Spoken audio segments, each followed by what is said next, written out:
this is the open session of the workshop. And I'm just going to give the floor to Steve so he can say a few words about the Kellogg and the relationship of the Kellogg with this initiative that we're having, and then I will introduce our panelists. Thank you very much, Nara. I'm Steve Reifenberg, the Executive Director here at the Kellogg Institute, and it's wonderful, I just want to say, to have this 30th year anniversary celebration of the return of democracy to Brazil. And one thing about anniversaries is they just don't happen. As somebody long married, you sometimes find yourself in a situation where it is your anniversary and you realize that day you have to do something about it right now. But in a case like this, and often anniversaries in academic settings often are about kind of crises and disasters. And that in this case, that actually some people with a lot of forethought thought well ahead of time about the importance actually for doing this for Brazil, doing this regionally, doing this for Kellogg. And I really want to point and thank actually Fernando and Nara, who really brought this idea to the Kellogg Institute, said we'd really love to identify some leading scholars and bring them in, bring some of the top graduate students working mostly in the United States and in Brazil on these sets of issues, and really deeply engage in this. And so I, more than anything, just want to say in the celebration of this anniversary, it really does tie in very, very closely with the founding of the Kellogg Institute, founded in 1982, really thinking very, very much about democracy and the return of democracy to Latin America. I lived in Chile in the early 1980s that looked very much to Brazil as a real model for what these transitions look like. People going back to Scott Mainwaring, who was here at the time, really thinking deeply about these kinds of transitions and where they might take us. And so it's just with great pride that the Kellogg Institute is happy to working with Nara and Fernando to host this here, and it ties very much into that commitment to examining democracy, the roots of democracy, the looking at these transitions to democracy, the quality of democracy, as well as human development, and having the chance to continue the discussion with open to a broader community this afternoon. So thank you very much. Good. So I'm going to introduce the panelists. So from the right to the left, my right to my left, Professor José Antônio Cheigubi from the University. Does not reflect any political position. Okay, good. So maybe you can switch. So Professor José Antônio Cheigubi from University of Illinois at Urbana-Champaign, then Professor Scott Mainwaring from the University of Notre Dame, Professor David Samuels from the University of Minnesota, and Professor Eduardo Viola. Somewhere. Okay, he's somewhere. Should be there. From University of Brasilia in Brazil. And they're going to be talking, each of them are going to talk for 10 minutes about the recent developments in the kind of this most recent democratic experience in Brazil, what the country went through, what were the main political developments that happened in this 30 years. And that's going to help us think forward too. So thank you very much for being here, and we're looking forward to your comments. So I'll give the floor to Professor José. So the right is going to start? Yeah. Right. That's the way Brazilian democracy is. Yes, that's progress. So, well, thank you, Nara and Fernando and everybody. You know, it's really great to be able to speak about this. I've been thinking a lot about what I would say, and too many things came to my mind, and I have only 10 minutes, and so I'm probably going to be not very coherent. But so let me start with this. There was a time in my life not too long ago that I had the opportunity to go to a lot of talks on American politics and comparative politics. And one thing that I noticed that there was a common structure within each of the groups. In American politics, they would say, mostly about institutions, they would start by saying, you know, here is a puzzle, here are some institutions, and we shouldn't expect them to work, and surprise, they work. And so this country is great, and everything, you know, in spite of everything bad that could be, everything is working. You go to the comparative politics talk about institutions, and it's the opposite. Here is this country that's, you know, a mess, and here are some institutions, and here's how they do not work. And so there was this, it was really amazing. I think and I'm not going to talk about the democracy in Brazil because, I think it's all fine, but I'm just going to say one thing. I mean, I'm going to focus more on like what we political scientists can do and cannot do about it. I mean, not about the democracy, but how to study it. So there is, I don't think Brazil or studies of Brazil are in that category anymore. So I think hopefully we're not going to get to the American structure of papers, but there is, of course, a danger of self-congratulation. I mean, we are Brazilians, and we tend to pat ourselves in the back. And when I see my friend Carlos Pereira saying that institutions in Brazil were beautifully designed and they work perfectly, I kind of wonder, maybe we are going a little bit overboard. No. I know, bad example, right? So, it's no longer the case that we are worried about the institutions, whether democracy in Brazil is going to work or not going to work. Where our research was motivated by concerns that if A doesn't happen, or because A happens like this, then therefore we have a danger that democracy is not going to work. I think the research progressed a lot, and I think the papers here are a great example of that. Is that, how we started to take institutions in Brazil and in other countries. I mean, it's not only about Brazil, but here it is. In their own terms. And the question is not so much, why they do not work, but let's try to understand, they exist, somebody must be benefiting from them, because after all, they are in place, they could have not been in place, and we want to understand them in their own terms, and not by reference to some model that, we say is theoretical, but is in fact derived from some, inducted from some historical experience from other countries. And I thought I had so much to say, but it's going away. I want to say, in this respect, we are. Let's see. We are, being able to understand these things, and even seeing the positive side of some of those institutions. I mean, I am disheartened that the debate about political reform in Brazil is about to, if it happens, is likely to change the electoral system for the Chamber of Deputies, which I think is a very interesting system that unfortunately we do not understand very well.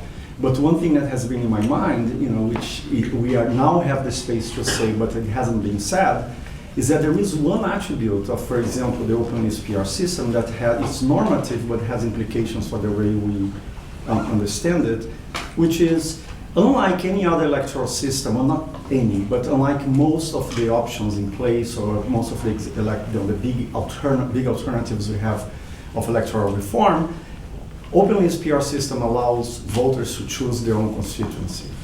So from a democratic point of view, it is interesting, right? In single member districts, you only have one type of representation, territorial. In closed list PR, you only have partisan representation. And in open list PR, you can have any type of representation, and it is the interaction between voters and candidates that lead to that kind of representation. No wonder that much of the research that has been done on the subject does not find that there is a unique optimal strategy for a candidate to be successful for the Chamber of, Chamber of Deputies.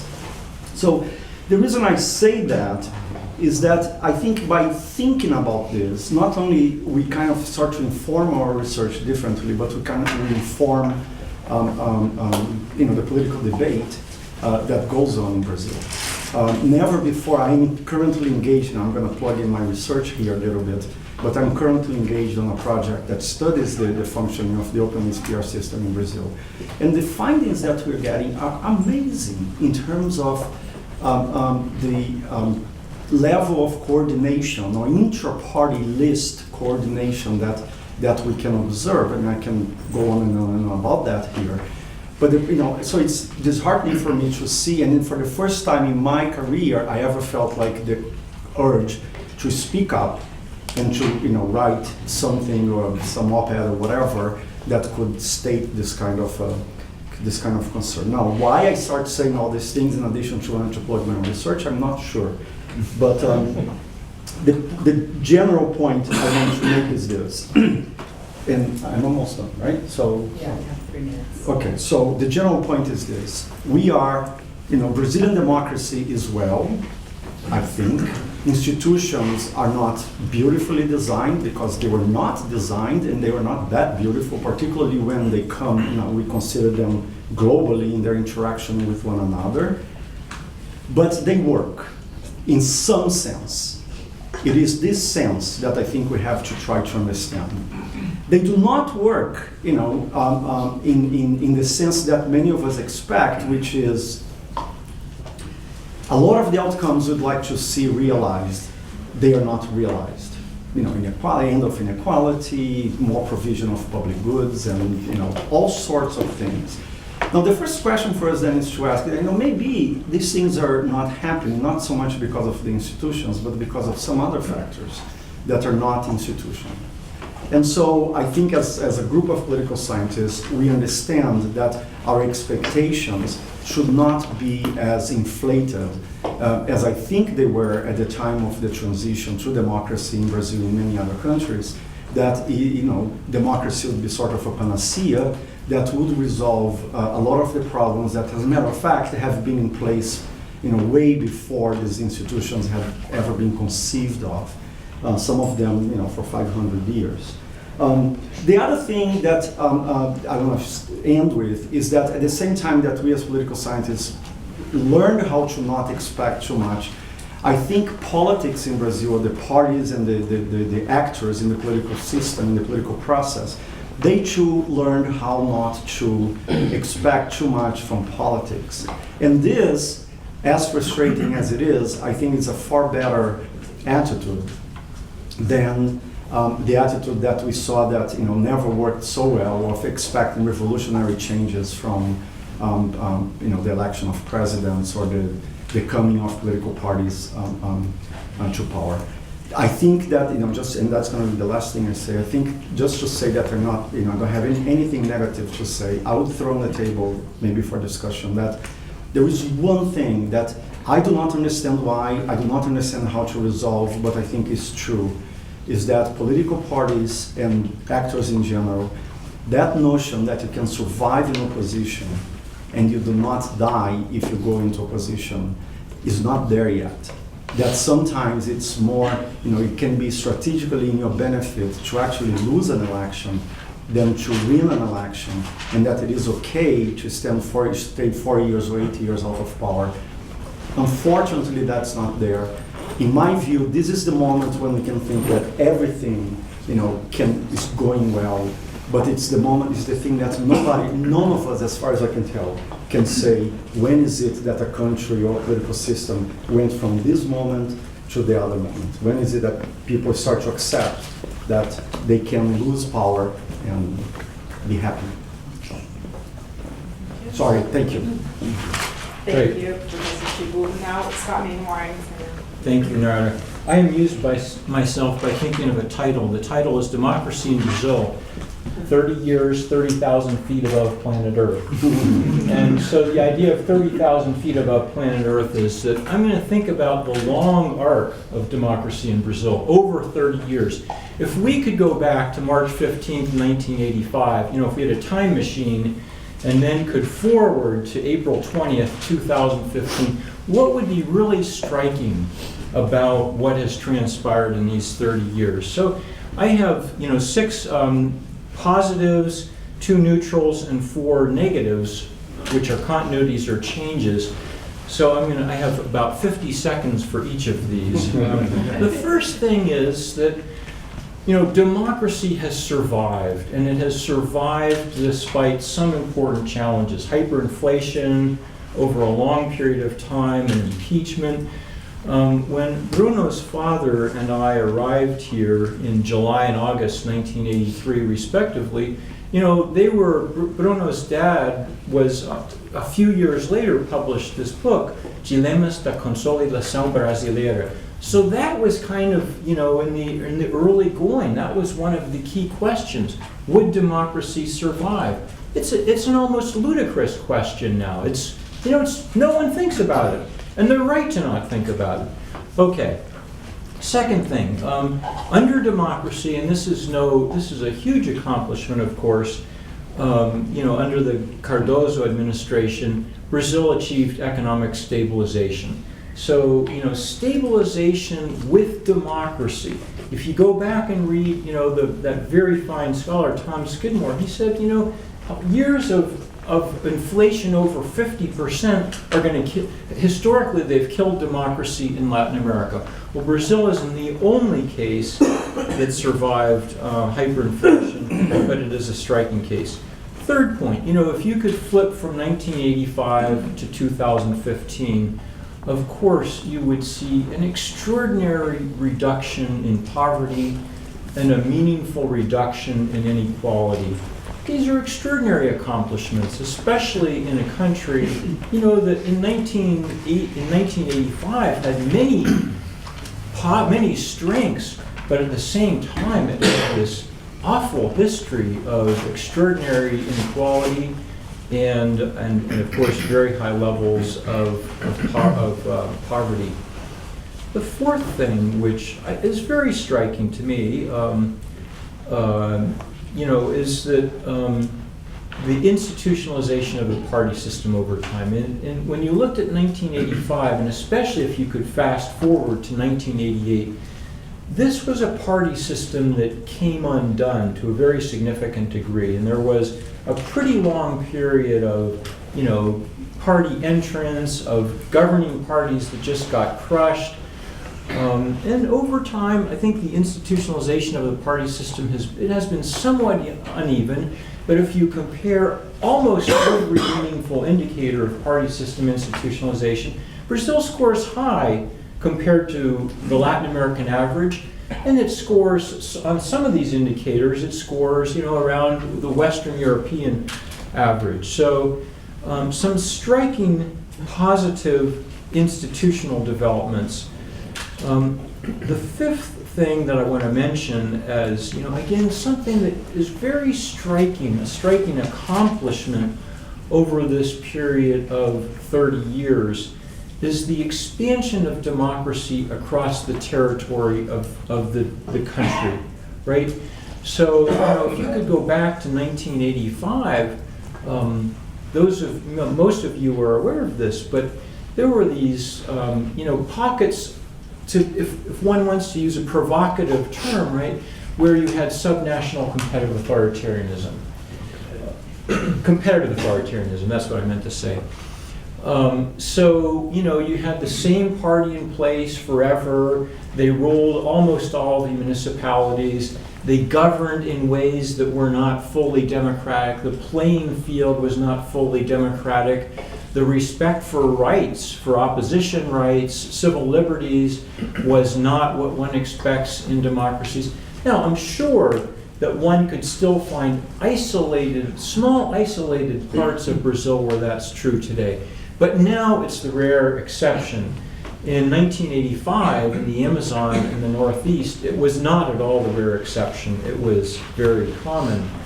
A concomitant observation, of course, is the defeat of most of the old oligarchies that resisted democratization across the full territory. And the final thing that I want to note as a remarkable change, which is related to the fifth point, is the growth in the nationalization of the PT. In 1985, the PT was a tiny party, and it was, pretty much limited to a couple of states. Now it is, of course, Brazil's largest party. It's governed in many states, municipalities at the national level since 2003.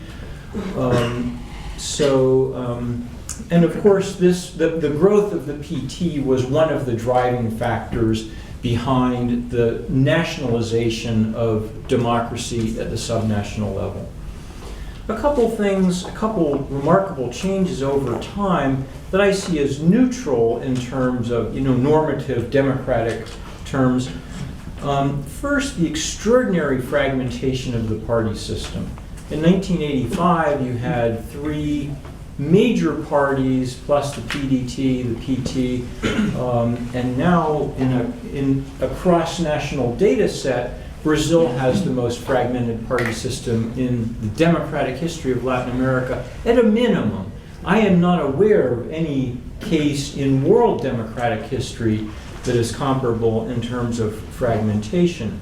Is this good or bad for democracy? I mean, I think, there are some positives and some negatives. So overall, I think it would be wrong to say it's disastrous for democracy. I think it would also, not be right to say that it is unequivocally beneficial. The second neutral point, the extraordinary change in the social bases, first of the PMDB, which was at least, the sort of the governing party in 1985 to 90, and later the PT. The PMDB came to power as a party that had been very successful in Brazil's most developed states. And then after the transition, as most of you know, but when you think back on this, it's very striking.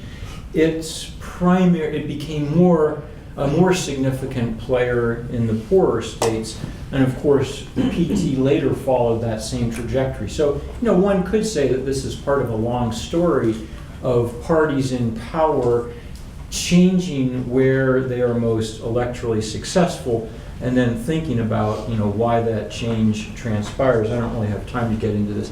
There are 4 continuities and changes that I think are also very striking that, from my viewpoint, are democratically, normatively more problematic.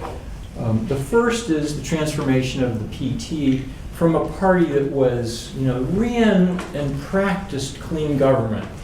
It ran on platforms, or it practiced a policy of essentially no electoral alliances. Well, I think, no electoral alliances is at one extreme end of the spectrum where, it managed to marginalize itself and lose some important members.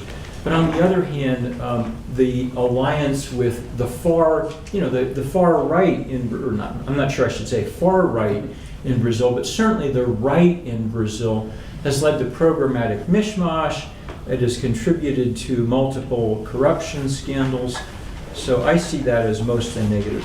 The second is a continuity rather than a change, but I think it's a striking continuity, and that is corruption is a salient problem in Brazilian politics.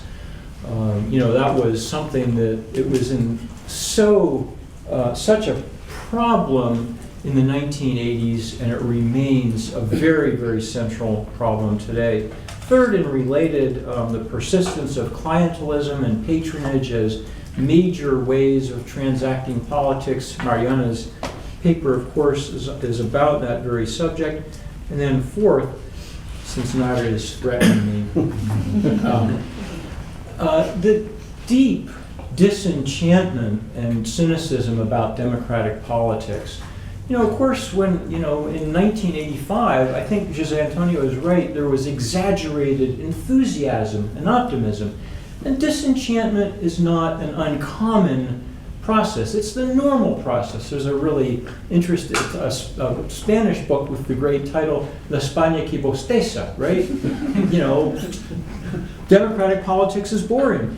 And one could also see this in the O'Donnell and Schmitter.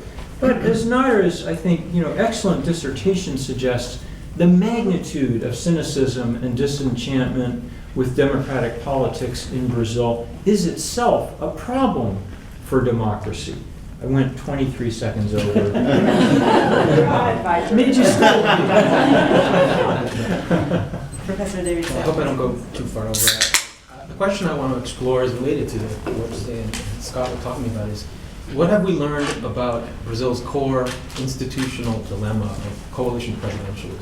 So when I started studying Brazil 25 years ago, Sergio Branchi's now famous article had just appeared.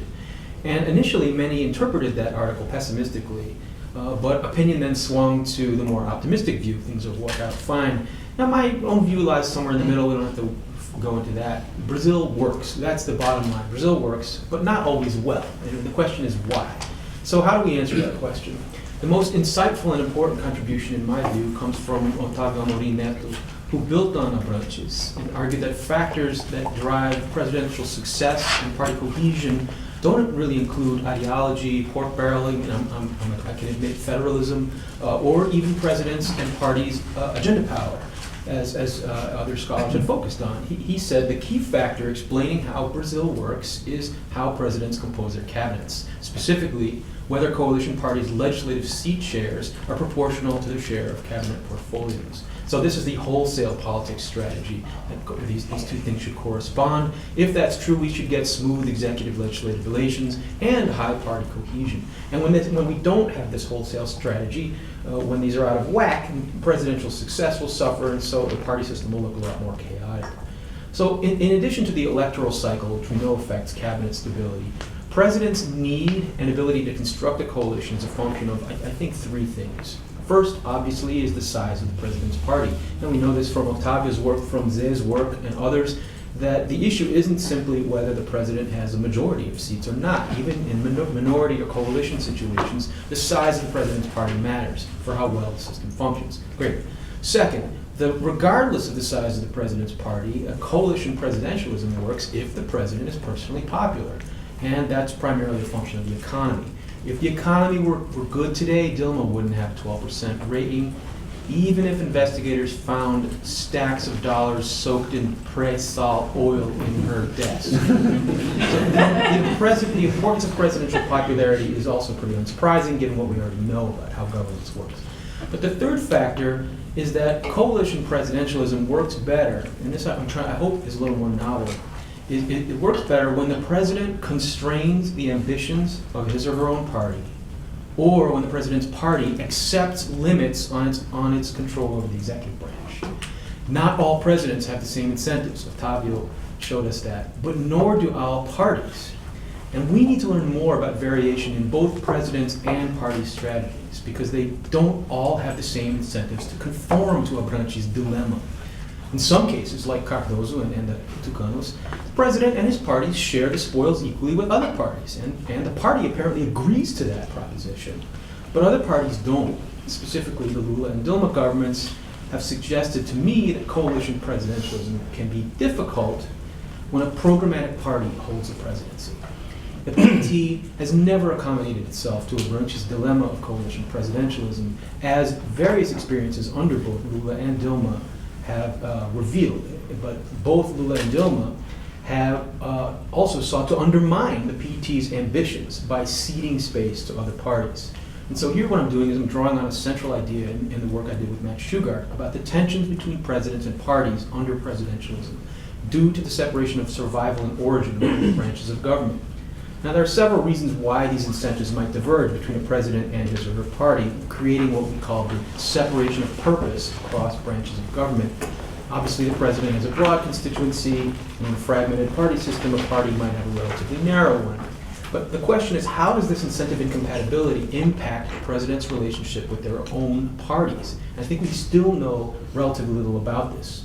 Think about the PSDB for a second. Is there any published research on the relationship between Cardoso and the PSDB? If there is, please tell me. Regardless, the PSDB was hardly strengthened by Cardoso's presidency. It wasn't necessarily weakened, but it's not obvious that the PSDB was stronger in 2002 than it was in 1994. Cardoso has acknowledged publicly that his presidency failed to strengthen the PSDB. Why not? He long advocated for strong parties, back in the 70s and 80s, right? Yet when he held power, he did nothing about it. And perhaps there are reasons for that. We can think of some obvious ones, but it's at least an interesting question. As for the PT, it always believed that holding on to the presidency would help in its projeto de poder, right? And without the mensalão, it would have grown much more than it did.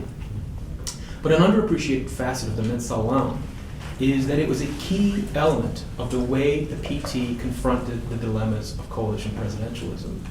So in 2002, for the first time in Brazilian history, a policy-seeking party won the presidency and sought to fulfill its programmatic partisan goals. Now this presented Lula with a difficult task, balancing building a legislative coalition, which requires sharing power, with maintaining the PT's programmatic commitments, which would prioritize the PT over the other parties. So So when he first took office, if you remember, Lula tried to shield the PT from the power-sharing incentives that drive coalition presidentialism. So in his first cabinet, the parties in his coalition had 25% of the seats in the chamber. So he had to reach out to other parties, even the ones that supported Cardozo. But the PT resisted this effort. And initially, the PT controlled 29% of the coalition's seats, but 60% of the cabinet portfolios. The PMDB, PL, PTB had half of the coalition's seats, but only 12% of the portfolios. So to generate legislative support from those parties that weren't getting their fair share, Lula tried pork barreling. That was insufficient. So on one level, the Mensalão was just part of the effort to build legislative support. After all, Lula's problem was not that the other parties refused to join his coalition, but that the PT refused to let them participate as equals. The Mensalão was a strategic choice, an attempt to sidestep the constraints of coalition presidentialism and maintain disproportional partisan control over the executive branch. And I actually think every subsequent scandal has the stink of this about it. So investigators then exposed another level to this scandal, which was that to fund the payoffs, the PT had engineered a massive and illegal campaign finance scheme. But this is not just caixa dois. The lack of campaign funds doesn't explain why PT engineered a centrally organized and illegal scheme. Winning the executive branch should open spigots, a flood of legal campaign finance. The Mensalão was about what people have called caixa três. And what differentiates it from previous scandals is its partisan logic. Both legal and illegal campaign finance practices in Brazil are typically decentralized, individualized, except at the presidential level, candidates are responsible for raising and spending their own money. So the Mensalão was novel because for the first time, you have a highly organized party seeking to establish and maintain control over the flow of campaign finance to its own candidates and to candidates from other parties. PT candidates didn't engage in illegal campaign finance to get rich. That certainly can't be discounted. They did so as part of their party's quest for power. So the challenge Lula and Dilma faced is governing with the PT's desire to transform Brazilian society in its own image. And what I think we've learned is that presidents and parties can't maximize both of these things at the same time. Programmatic parties don't mix well with coalition presidentialism. And this is a new twist, I think, on your old concern about the difficult combination of presidentialism and multipartism. Brazil's stable, it's made noteworthy advances, but the PT's scandals have sacrificed its claims and have transformed Brazilian democracy. Just like you said. Sure. The PT's lost credibility and support even among its own partisans because of its inability to address this, reconcile these things. So what does this imply for Brazil today? Lots of people out banging pots and pans, shouting. But I saw Cardozo recently gave a speech praising protesters' ability to mobilize, but decrying their unwillingness to take the next step. The only agenda anyone has is basically to plug their ears and go la la la la la la la la whenever Dilma gets on TV. You know, that's a child's protest. So Cardozo correctly diagnosed one of the protesters' key attitudes. Many assume the protesters are mostly Tucanos, but this is actually wrong. And this relates to one of your last points. So research I've been doing with Cesar Zucco confirms that most protesters are self-consciously and virulently anti-partisan. They hate all of the parties. They're not, though, typical Brazilian non-partisans who understand little about politics and don't pay attention to it anyway. Protesters care intensely and they disdain the political system. And they have no alternative to offer. They make a lot of noise, but not much else. This isn't a good sign. I agree with Scott. So I know that we're no longer debating, as Zay brought up initially, whether parties in Brazil are strong in any sense of the word, but interests without interest representation, without channels of interest representation, remind me of Huntington's Praetorianism, where mobilization outruns institutionalization. Now, obviously, this isn't a perfect connection I'm drawing here because the era Huntington wrote in, of regime instability is past us. But Brazil seems to be stuck with highly mobilized voters who are deeply disillusioned with the political system. What are the implications of this today for mobilization without institutionalization? After many years of stability and growth, Brazil may be returning to a period of instability, at least in some level, and stagnation. Not just, I don't know, I don't have a crystal ball, but that's a possibility. But this echoes the supposed pendulum of Brazilian history, of optimism initially, followed by a period of pessimism, the early 90s, followed by a period of optimism in the literature, and now maybe we're entering a period of pessimism. I don't know. That's what I was asked to reflect on. What's the trajectory after studying it for 25 years, and that's where I want to leave you. I'm not sure what that says, but hopefully it was thought-provoking. Thank you, David Samuels. Now we're gonna review Professor Eduardo Viola. Okay, thank you very much. Maybe I will elaborate from the synthesis Scott did that is very useful. I have some points that were related to this, and I will comment a little about some disagreements I have with this assessment of the Scott and another things that are not in Scott synthesis. In relation to the institutionalization of the party system over time, I will be more pessimistic than you. I think that the extreme fragmentation is undermines at least the quality of democracy, but even could undermine democracy because you have a lot of parties that are networks of particular interests, very isolated, mafias, okay? So, and this has developed a lot. We have today 28 parties represented in Congress. The largest party in the House is 13% of the representative. So I think this is now too much. It's dysfunctional. It's not a neutral. It's dysfunctional. So we had institutionalization at some moment, but after we have a degradation of institutionalization. The other point is in relation to the PT. I have a more negative view than Scott and probably everybody here. Why? Because in my view, the PT has been contradictory in relation to loyalty to representative democracy. It's not a disloyal party in the Sartori classification, classical Sartori classification, like the Communist Party in the old Europe were, but has a part that is significant in the party, the leaders and militants and so on, that don't believe in representative democracy.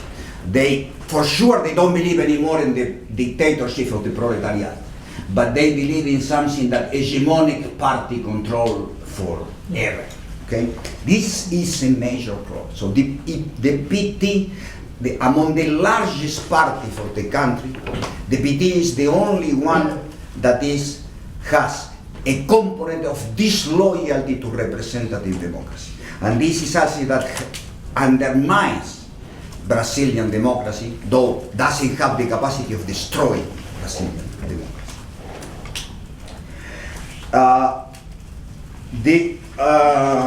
This would be the parts that the comments difference with Scott. Other things are other subjects that I would give you more important than the other people who talk here. I think it's very important to relate the quality of the economic policy with the development of democracy. And we have had the Brazilian democracy and the decision-making process that is built up through the political system, including the idea of presidential, coalition presidential, today called by many people cooptation presidentialism. What happened is that we have had between 85 and 94, the economic policy has been very poor. There were some advances in some areas, very chaotic, with some openness of the economy. Okay. Some diminishing of the capacity of the official banks to print money. Since 94 to 2006, we have a great period of good quality economic policy. Not superb, meaning there were a lot of things that were very consistent and build up one after the other, like for example, the currency, the law of fiscal responsibility, the flotation of exchange rate, the creation of the agencias reguladoras. But there were other things in which there were not enough driving for reform, like reforming of the pension system, reforming of the labor system, and the tax system. The tax system of Brazil is extremely highly costly in terms of transaction cost. But in any case, during this period, we have the capacity of dramatically increasing the productivity of the Brazilian economy in the period 1994-2006. Okay, and it's two different parties, the PSDB and PT. So we have a process of maturation of these reforms that increases productivity, and afterward we have and tail effect of the international economic dynamic, that is the dramatic change in prices of raw materials and manufacturing, the China effect over Brazil, that pushed, created a delusion that productivity continuously increased and actually was not increasing anymore. Okay, so we started a period again of regression. From 2007, increasing dramatically after 2009 and 2011. 3 periods of deepening the degradation of the quality of economic policy that imply decreasing productivity, systemic productivity in the economy, excepting in the agribusiness and the mineral sector, okay? But all in the whole manufacture and the services amazingly deterioration of the productivity of the economy. So, but the question was that this was combined with something that was normative settled in the Constitution of '88 and deepening by the ideology of PSDB and after PT, that was to diminish social inequality, to diminish poverty, to develop social democracy, let's say. And what happened? In order to develop social democracy, one condition that is key, it's not enough, but is key, is increasing systemic productivity of the economy, good quality economic, and we have had a dramatic degradation, and now we are starting to solve a little bit, because now the crisis is much more deeper than in 2003 and in 1999. Okay, much more, because at that moment there were fiscal imbalances, but now in the last 3 years of the Dilma policy, there was a kind of a very destructive microeconomic policies that has produced a lot of disarrangements in relative prices and incentives and expectations and everything like this. So this should be so. Brazilian democracy is in a bad shape, right? I'm not saying that Brazilian democracy is going to be destroyed, okay? But the condition, we have a significant population that right now is starting to feel relatively deprived, that they are starting to feel losing. And we have another sector of the population that is feeling that their expectations of increasing affluence are not fulfilled. And so this is combined with this fragmented party system, dramatic crisis of representation, this Huntingtonian situation that was Samuel was talking about. I mean, the potential for mobilization and very low institutionalization creates a lot of problems, and the conditions for changing are very difficult, because for that you need to recreate conditions for increasing systemic productivity in a situation that, in terms of relative prices in the world, is desfavorable for Brazil. So this is, and the last point is a something that is my focus of research, but it's not. It's not. You don't talk about this guy. That is related to the quality of democracy, that is the commitment of the political system and the democracy with global governance. From this point of, this is for me, today is key in the 21st century for analyzing the quality of any democracy. The commitment with global governance. global governance, a lot of global issues like climate change, finances, trade, global productive change, everything. Okay, so from this point of view, Brazil has no progress at all. And this is combined the way Brazil has performed okay in reducing carbon emissions through dramatic reduction in deforestation, but no in promoting a development of low carbon energy system. It's okay. Thank you. Thank you, Professor Viola. Now we are going to open the floor. Questions? Yeah, hi, Nana. It can be for everybody in the table. It's more about a reflection of what we do next as political scientists. I think, as I see political science, specifically political science in Brazil, we had so much work about executive legislative relationships.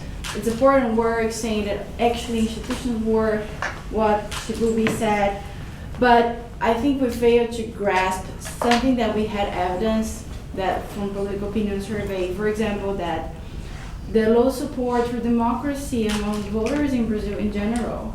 People are not so, oh yeah, maybe a dictatorship is not that bad. And now we have the protests of these people with anti-party feelings very close to the historical moment of the dictatorship. If you get studies of the dictatorship, the military coup, where basically people said, of course there was a communist story behind, but there was also the same thing that not is working, like political parties are all corrupt, politicians are all corrupt. So just like put the military, they're supposedly cleaner. So I think this is very dangerous as democracy, and it's completely sad that we haven't changed that a lot. We haven't learned that political parties are important. So I think that as political scientists, maybe we also should increase our view towards what voters think beyond the surveys. Really trying to seek those questions, because I think we haven't addressed them well. So that's very important. Yeah, should we, I'm going to just accumulate some questions and then, so Thiago.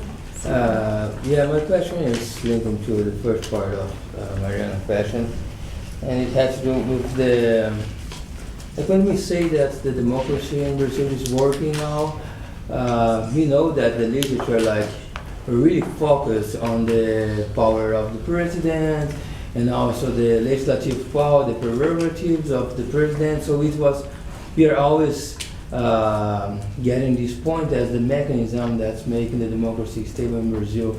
I would like to know what other mechanisms we can like start to study in order to understand why the democracy is working, why it is a stable democracy. So to where we are going right now, as we have so much knowledge about the power of the president, especially the legislative power. And the other thing, like connected to Mariana's question, is like the beliefs of the voters about, like especially in surveys, like the respondents on the institutions, they don't believe in political parties. It's not something that is specific to Brazil. It's something that is really common in other countries, like political party, like politicians, like they're not well seen like by voters like at all. We have a little bit of lower rate. We have a lower rate. I should believe that is something pretty common. It's not a problem of Brazil, but anyway. Renato. Yeah, my question is about if it's not past the time that we should see PT as a different party, but actually as a party like most of parties in Brazil, that it was not the case that PT was the, and let me use a crude image, but the version that it started to hang out with bad companies and became corrupt. Because if that was the case, then the only scandals you would see is PT paying for other parties but not receiving. And definitely it is not the case. PT had its own schemes to fund its treasures, and they were actually way bigger than the money used to buy support in the rest of the Congress. and also the idea that PT is programmatic and it's not holding more cabinet position doesn't corroborate with the idea that a lot of these cabinet positions is actually not very programmatic. It's kind of a patronage to give to part of the segments within PT. The PT is split within many different segments, and the president pleases part of these segments, giving some cabinet positions that are not meaningful for programmatic policies. So isn't it past the time of seeing PT just like another party? Should we just go back to the table now and then we can get another round of questions? So, Yeah, you can start. I'm going to be very provocative here. I think what voters think about democracy and about political parties matters zip. You know, I don't know of any study. I do not know of any study that connects what voters think about democracy with the performance of democracy. So these things don't go. I mean, of course, I'd like to see people, you know, identified with the political system, but I mean, of the countries where voters had the experience of dictatorship, you know, these opinions in Brazil fluctuate. In the 1980s, everybody would write papers about like, oh, 65% of voters in Brazil prefer dictatorships. Democracy is going to die tomorrow. It didn't. Political parties are the most vilified institution and organization that exists in every democracy. I mean, just, you know, surveys out there. Nobody likes political parties because they are to win and to take advantage of everybody else. So I have a very different position on that. I think the question about the mechanisms is great. As I said, you know, for example, to give you the motivation for my current research on Brazil, you know, my own sister was one of the people who called attention to this issue of legislative things. But the one thing that always bothered me is that, you know, how can a system function with political parties, politicians, and all that function exclusively in terms of whatever happens inside Congress? I mean, these people, you know, their line was to dissociate what happens in Congress with what happens in the electorate. I'm not satisfied with that. I mean, I think it's empirically true in a sense, but so what I'm trying to see is, you know, to put it in, you know, familiar phrase, you know, the so-called electoral connection, in the sense that I want to understand how people get elected, what parties do, and then eventually see if these things that I may or may not find have an effect on how they behave in Congress. But I think we should, you know, maybe stop a little bit studying, you know, yet one other thing about like executive legislative relations, and then, you know, I agree, let's branch out. And finally, Renata, I totally, believe it or not, I totally agree with you at one point. We have to start looking at PT as a programmatic party, but as a party, not as a party in Brazil, not as a Brazilian party, as a party in any other country in the world. And I think as political scientists, and I should say people, because I never did that, I guess, idealize PT. You know, there is this idea that it's a social democratic party that's just like the Swedish and Norwegian parties, you know, who came to life, or the German party. I'm going to be even more provocative. We're going to have a chance to discuss that. I think, you know, I think we should just take the notion of programmatic parties and put in the trash. I don't think it helps us to understand these things, and you know, so it's just a party. Provoke them off now. I will pick and choose a bit. I mean, so Thiago's question about whether, you know, this wasn't your whole question, but what other mechanisms help explain stable democracy? I mean, this is, I'm sure this is not the answer you were looking for, but we also have to think about what a remarkably different world we live in after the Cold War. The Cold War had such extraordinary polarizing effects, and for Latin America, you know, the core of the Cold War was, of course, from the Cuban Revolution on. Is the PT still a different party? Well, I mean, anyone who reads David Samuels, and all of us do to great benefit, would answer yes and no, right? I'm going to answer for you. I mean, right, organizationally, yes. On other dimensions, I think the answer is much more mixed. So David wrote quite brilliantly that, that governing changed Checks in the mail, PT, Scott. PT more than than the PT changed Brazil, and that meshes with José Antonio's point. I don't agree, however, that there is no such thing as a programmatic party. All parties have a portfolio. There's no party that's maybe like the Maoist party in Granger, Indiana, which is where I live, 5 miles from here. Maybe it's a purely programmatic party. But all parties have portfolios, so they use a combination of selective incentives, cabinet distribution, programmatic position. But there's variance among parties, and this is variance that has been empirically mapped. It changes across time. That is, you can't say that a party is programmatic and that's it forever. But I don't entirely agree with you. So, had a couple thoughts. So yeah, when I first started studying Brazil, I was I worked with the PT, and I was a guest of Jacques Wagner, who's Secretary of Defense, Minister of Defense now. This was in 1992. They were impeaching the president, and so I had a lot of. I went to protests. I participated in protests, but one of the things I learned in that experience was that I was not a petista, and I'm too much of a gringo to be a petista, I guess. But I'm a Brazilian.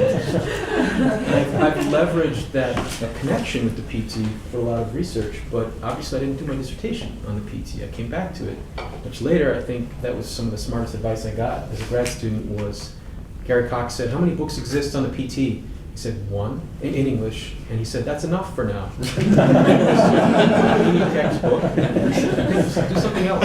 We can go back to that later. It was very good. But anyway, but since that time, it's a very, very different party, I think. And I think that, for better or worse, some of the criticisms the party was receiving from people who had left it in the 90s are right. And I'm thinking primarily of Chico de Oliveira's critique from 1997. But when you see the still unresolved assassination of Celso Daniel and the other things that were going on at the time, these were warning signs. And my comments earlier were about the deu o que deu, but I still think, I do agree that PT remains different, and I think that's why it's had such a problematic. What I was talking about before was it's not that Brazil hasn't functioned, its coalitions have functioned fine, it's just that the fact of having to make coalitions has hurt the PT.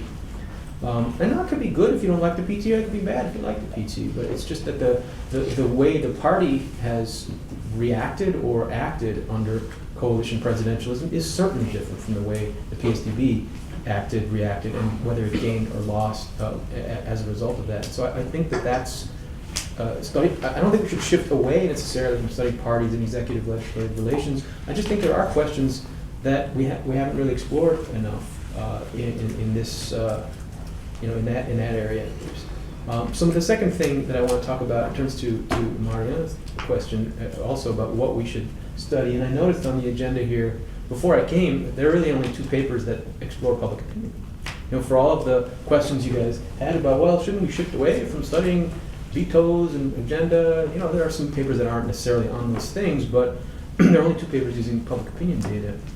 So Zay said voters don't matter. But the last comment you made in your own presentation here was about elites and whether they accept winning or losing. I thought that was very interesting. You said it wasn't an either or, right? But we all make decisions about coding, right?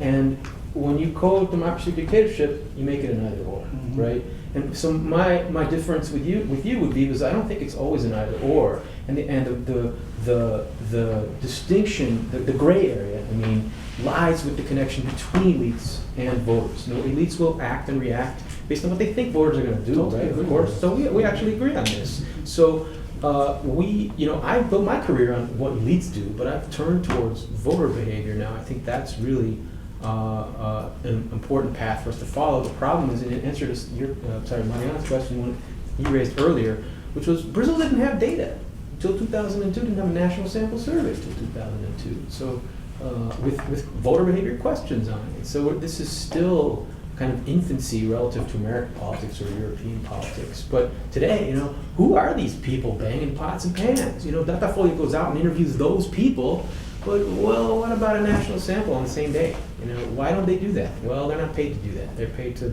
have manchetes on wall, you know, have Globo make a big deal out of how angry people are. But I think there's a lot that we need to learn about. I'll just point one detail about this. You know, if you from the survey that we did, the electoral survey, people who are anti-pechista, they dislike Bolsa Familia, dislike the quotas for poor people and for Afro-Brazilians, but they love the rest of the state. O brasileiro ama o Estado ainda. Even the anti-petista does not oppose, is not a libertarian. They are not libertarians. There's a very tiny proportion of the population. You know, there's some really interesting things in these data that you don't get from seeing Datafolha go out and talk to people on the street.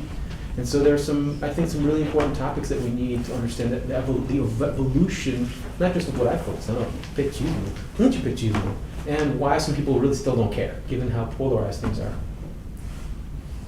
If you could answer in 2 minutes so we can go to the other round of questions, that would be. Yeah. Okay. I got. In relation to I don't think there is any. There is any support in the Brazilian society right now for intervention of the military among mass public or elites. This is extremely minoritarian sector that has amplified voice because the journalists say on the other side. There is no, to the military I know very well because being in Brazil I give a lot of lectures in the Joint Chief Staff and things like this. There is no, they are extremely concerned about corruption like the whole society, but not at all about, they are extremely professional and they don't want anything related to military intervention. In relation to PT, I would like to add something that is in the different directions that you are talking about, because it's the form. Is coming back to a sector of the PT that has a non-democratic mindset, and how this translated in the way, and after starting in 2007 in the economic policy and so on. That is how the PT started to increase protectionism, recreate state capitalism. The core was Petrobras, but they created a whole system of chronic capitalism around Petrobras that didn't exist before, existed in other areas like in the telecommunication system before the privatization. So you have a combination between driving a clear economic policy through BNDES for development against state capitalism, protectionism, champions, you choose high promiscuity between some corporations, particularly empreiteiras, okay, and state-owned corporations and politicians, okay, part of the coalition, government coalition, but for sure having as the core the PT, and with the idea of creating an hegemonic party system. So this is, I think, the PT is different, but for different reasons, very negative reasons. It's different because still today the PT has a significant sector that is strongly disloyal to representative democracy. And there was another thing that is, I have a different opinion than you, someone, that is the following. We have, for example, you have polls that show that the mindset of people in the demonstration, and they show something new, very interesting, not just against political parties, working with the Panelists. There is something new, that is the development of a new right, center right, based in free market ideology, in the Brazilian society. This is something that is very important. This is not all right related to regional oligarchies or wanting military dictatorship, or this is a new free market right. I am not saying that every people demonstrating has limited. A lot of the idea of empowering individual, okay, performing in more meritocratic distribution of resources, a lot of things. This is new, very interesting, and we have a significant amount of polling about this. Folha de São Paulo is asking very interesting questions in relation to this, to the whole society. Thank you very much. We have 4 people listed to ask questions, so 5 now. So maybe we're just going to go very quickly through the questions, and then you answer the questions that we have time to answer. And so the first one is Fernanda. Thank you all for this great and interesting panel. I have 2 questions. I want you to, whoever can do it, comment on some of the 2 terms that have entered Brazilian recent public debate, mostly through political science, so I just wanted to ask you about that. The first one is this idea that after the election of Dilma and the crisis that followed, the redemocratization process and democracy is at crossroads, right? So that we have stopped the process in the breakdown of the coalition, and everything is in this situation of flux.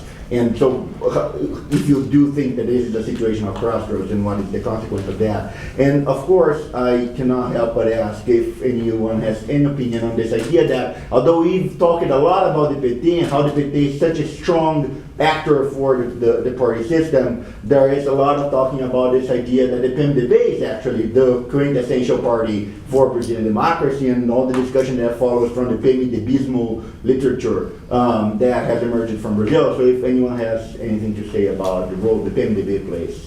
Thank you. Tahir? Thank you very much for the great panel. My question is about the concluding remarks of Professor Sheikhout. What? Sorry? My question is about the concluding remarks of the Professor Sheikhout.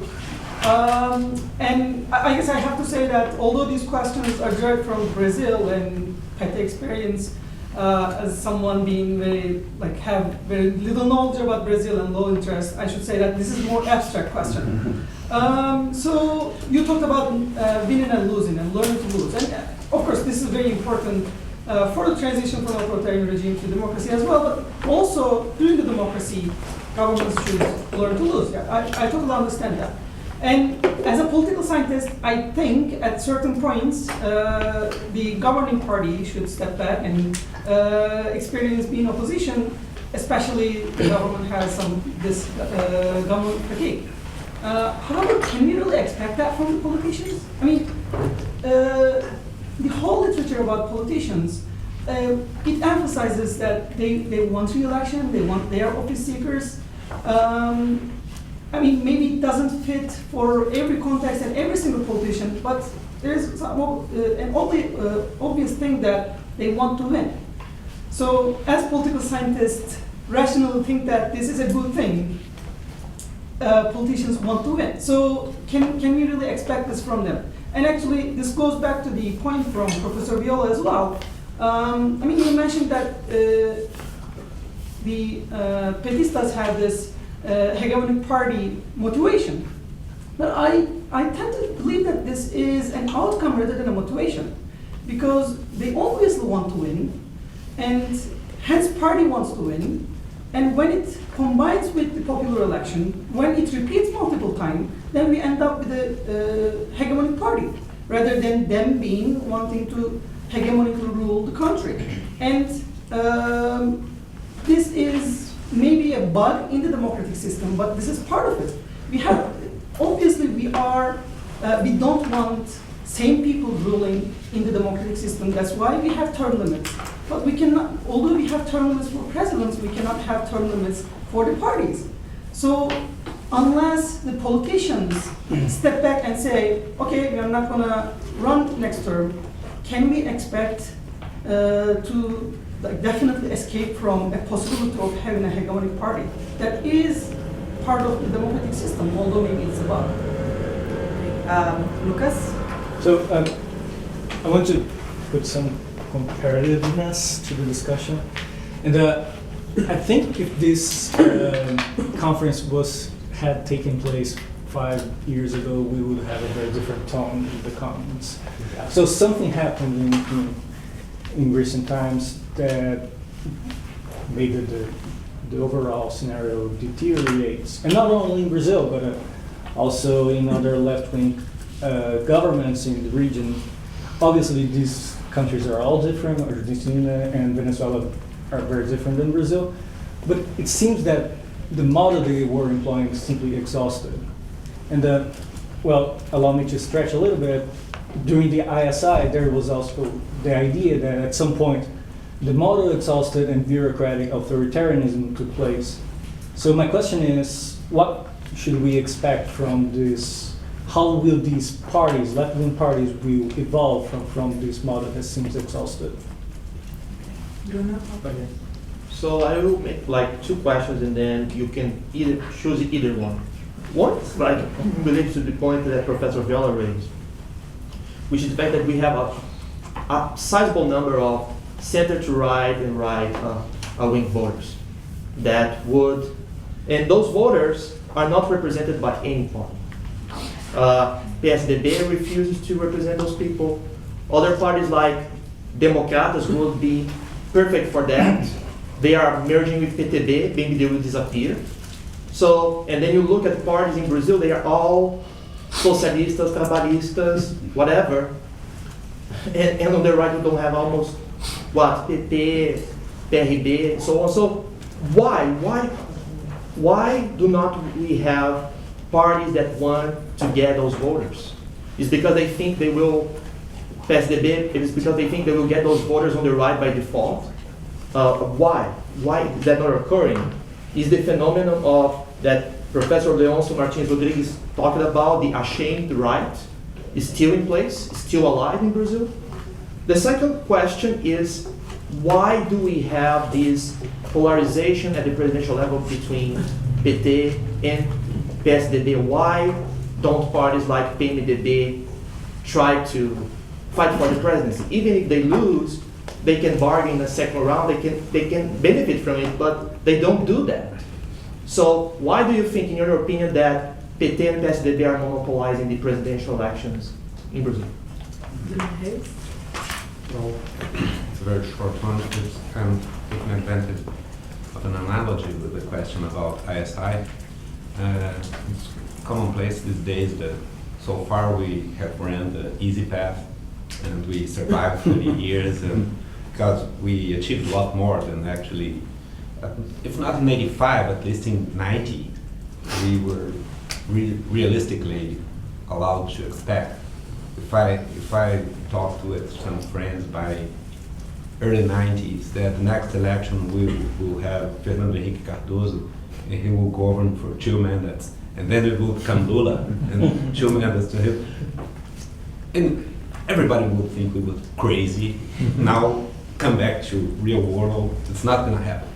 Well, it happened. We have got rid of a lot of inflation, and then pretty much a good chunk of poverty, and wow, it's far beyond what we expected. But to which point, I'd like to have an assessment by you on how easy was actually that task.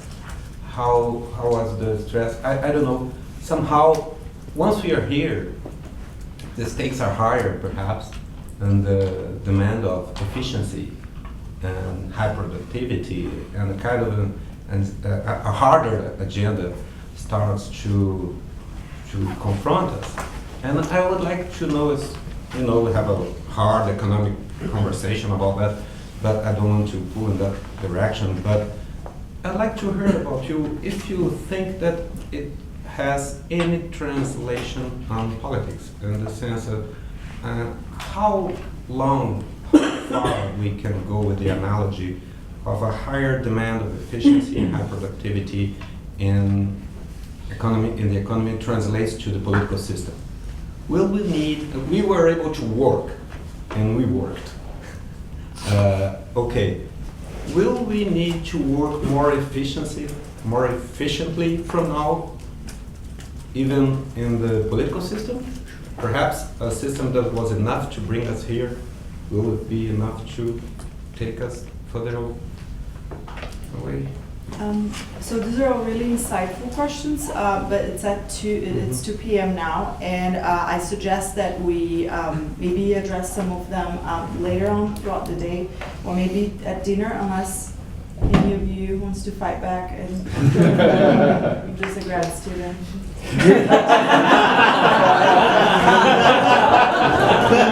I'd like to take control.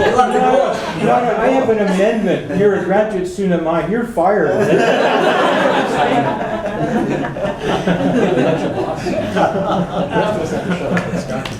So, are you all? But I think there is people are interested. So why don't you take more 10 minutes and discuss this? Because everybody's Yeah, here well, very next time we're going to attentive. start in 8 minutes, so if each of you take a minute and a half, Okay, you a minute have 2 and a half. minutes I'm going to to, force that. before next time. Okay. Okay, so let's start to the other side. So. A minute and a half. Okay, yeah, the last question, Bruno, is very, very interesting. It's just for, I didn't have enough time to, I think it's very interesting. I think something like this should happen. I mean, we need to, I mean, this is to frame your issue of efficiency in the political system, to frame within the general problematic of the political reform, let's say. It's very, I will think about this. I don't have that, to the top of my mind any relevant thing to say. In relation to the center-right vote, there was a center-right very high in the past. Now has emerged very powerful. There is no more shame. I mean, this is a major difference. I have seen in the demonstrations in March, in April, many things. I should discount I have been advisor of Marina Silva in 2010 and 2014. So everything I am saying is biased. I am against the PTT, okay?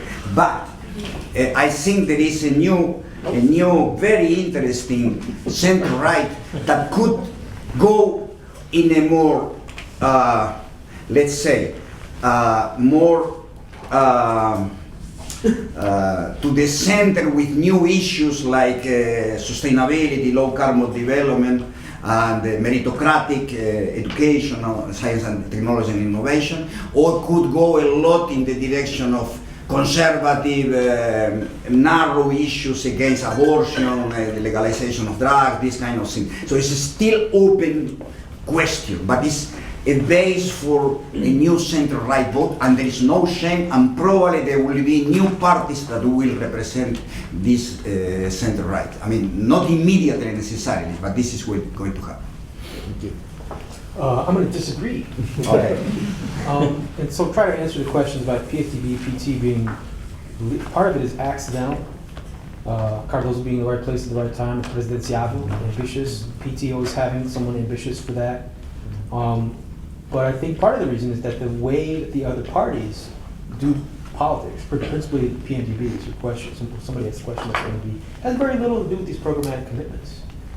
And when you look at I don't buy the Datafolha data at all because of their sample. They're not doing a national sample on all of these attitudinal questions. They're asking, why did you show up they ask the people who are at the protests, why are you showing up? But when you survey a nationally represented sample, what you find is that people hold entirely contradictory positions. They say, I'm opposed to these quotas, but then they favor the quotas for themselves and their friends. You know, there's no consistent programmatic content to this conservative, and there are some conservative beliefs that can't even be valence issues.